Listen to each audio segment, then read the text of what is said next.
Welcome to this portal and आपके ज़रिए हम ये जानना चाहेंगे कि ये एनएलपी फर्स्ट ऑफ ऑल ये है क्या?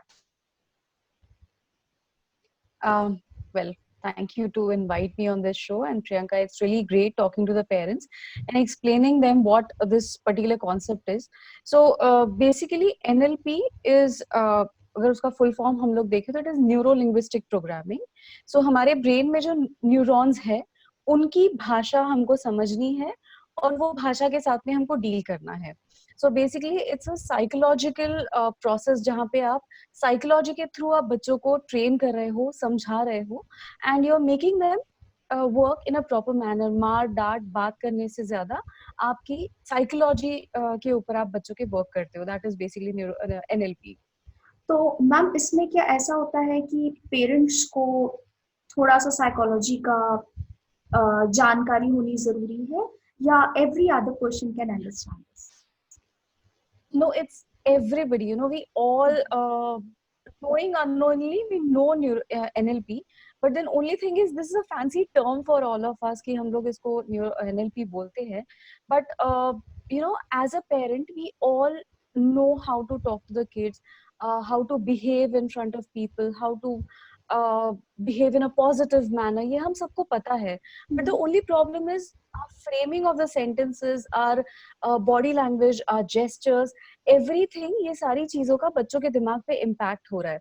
और अगर हम इस बात को इजीली जल्दी समझ जाए एज अ पेरेंट और हमारे बोलने के तरीके को अगर हम रिपेयर कर ले, I always use this word repair करना, क्योंकि एज अ पेरेंट हमारी बहुत सी बार ना बात करने का तरीका बहुत गलत हो जाता है. सिंपल सेंटेंस होता है मे बी तुझे खाना तो आता ही नहीं है, या फिर तू ना मेरी हर बात को 10 बार बोलना ही पड़ता है. This thing is making the child believe कि मम्मा ने 10 बार बोला तो भी चलेगा. I have to work on the 11th time. So this is the neurological language what the child has learn कि मुझे एक टाइम में बोलने के बाद में काम नहीं करना है. मुझे जब मम्मा 10 बार बोलेगी तो करना है, क्योंकि मम्मा ने ऑलरेडी बोल दिया मैं 10 बार बोलूंगी तब तो काम करेगा. So this is basically our language which matters a lot in NLP. So ऐसी तो फिर कई चीज़ें हो गई, मतलब पेरेंट्स जो है वो मोस्टली चीज़ों को जनरलाइज कर देते हैं कि अगर कोई चीज़ एक बार छूट गई हाथ से और टूट गई तो तू हमेशा तोड़ देता है या तोड़ देती है. सो हाँ, ये राइट. फ्रेजेस आप कह रहे हो कि these patterns create some impact on the neurology of a child. Is it what you are explaining? So parents को ये चीज़ ध्यान रखनी चाहिए कि उन्हें बोलना एक बहुत ही सही तरीके से चाहिए, सेम बात बट एक तरीका सही. एग्जैक्टली. ओके. सो आज राइट, राइट. आप हमें गाइड करें कि ये तरीका कैसे इसे हम अमेंड करें. कुछ बेसिक एग्जांपल्स जैसे दो आप ऑलरेडी दे चुके. हाँ, see, there are some techniques in NLP. जैसे it is your language. Now, language is only not what you're speaking. It is your body language, gestures, facial expressions, your voice, your tone, your intonation, everything matters. अगर मैं एक simple sentence ले लेती हूँ, it is like, बेटा दूध पियो. Now, when I have to command, I should say दूध पियो. Normally हम बेटा दूध पियो ना. So what happens as a child, you are giving him the liberty. बेटा आप दूध पियोगे तो और liberty हो गया. So this is where you should know कि आपको कौन से सेंटेंस को कमांड देना है, कौन से सेंटेंस को आपको उसको छूट देनी है. So आपके बातों पे डिपेंड करेगा कि आपके लैंग्वेज पे, आपके इस पर्टिकुलर अंदाज पे डिपेंड करेगा बच्चे ने उस बात को किस तरीके से सुनना है.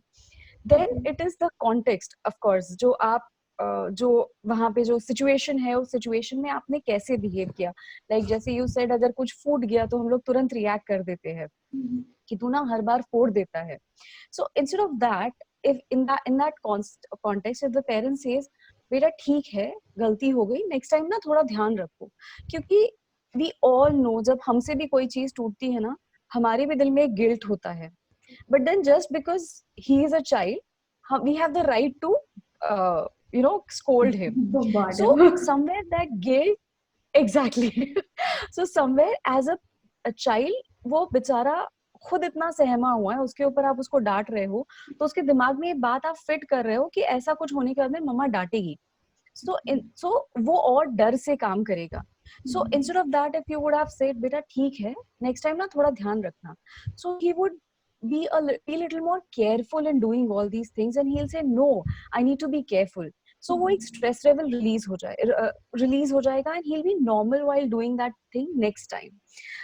Then it is conversational hypnosis. अगर आप बात करते वक्त ही बच्चे को हिप्नोटाइज कर पाओ ना, उसके दिमाग को हिप्नोटाइज कर पाओ, तो दैट वर्क्स वेरी प्रॉपर्ली. हम लोग 90% of the time negative hypnotise करते हैं. ये ना मेरी बात कभी नहीं सुनता है, मैम इसको ना कुछ भी बोलो ये तो पढ़ाई करेगा ही नहीं. सो ये आपने नेगेटिव हिप्नोसिज्म ऑलरेडी कर लिया. यू हिप्नोटाइज द चाइल्ड कि वो नहीं करता है, वो नहीं सुनता है. So instead of that, if you try to hypnotise the child telling, बेटा आप ना मेरी बात बहुत सुनते हो, बेटा I am lucky to have you, क्योंकि आपने ना मुझे बहुत सारी चीजें सिखाई है. बेटा आपकी वजह से ना बहुत सारी चीजें अच्छी हो रही, देखो आप कितने इजीली सब काम कर रहे हो. यू नो हमेशा हमारा हिप्नोसिज्म नेगेटिव साइड पे होता है. सो अगर ये कॉन्वर्सेशन हम पॉजिटिव कर ले और पॉजिटिवली बच्चे का दिमाग हिप्नोटाइज कर ले, तो I think 99% moms will be the happiest moms in the world. कोई टेंशन नहीं होगा, कोई प्रॉब्लम नहीं होगा. बच्चे सुनेंगे बहुत अच्छे से, क्योंकि आप उसके दिमाग को ये ट्रेन कर रहे हो कि मेरा बेटा सुनता है, my child listens to me. The moment I say he doesn't, he is not going to listen, क्योंकि आपने hypnotize कर लिया उसके दिमाग को. The moment you say you listen to me, he'll be more conscious to listen to you, cause you have already told you listen. So this is one thing. Next, it is constant reframing. You know, as a parent, we always ऐसे बोलते हैं bucket list बनाओ और वो bucket list में से चीजें complete करो.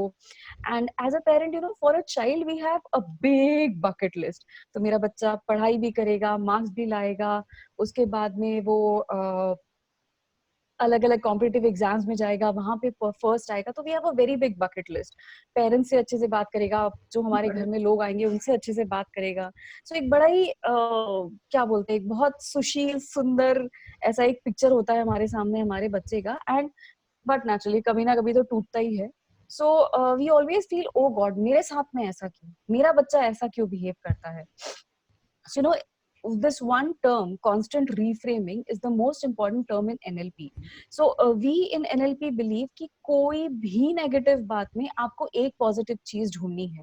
तो आपके बच्चे के बिहेवियर में, आपके बच्चे के पढ़ाई के तरीके में, आपके बच्चे के बात करने के तरीके में, आपके बच्चे के उठना बैठना, एवरीथिंग, उसमें आपने जितना नेगेटिव आज तक ढूंढना है ना, try and find some positive. So you keep on thinking on the positive terms, and this is how you try to understand that yes, my child is a good child, he is not just a bad child जो आज तक मैंने बोला है कि नहीं उसको ये नहीं आता, उसको वो नहीं आता, वो ऐसा है, वो वैसा है. उसकी जगह मैं उसके बारे में कुछ पॉजिटिव सोच रही हूँ. and this constant reframing will help me to think in a positive manner. So this is one thing. Then it is disassociating yourself. किसी भी situation में what we do is, you know, we associate our feelings to it. आपने ऐसे बोल दिया, अब घर वाले सब बोलेंगे मम्मा ने सिखाया है तुझे.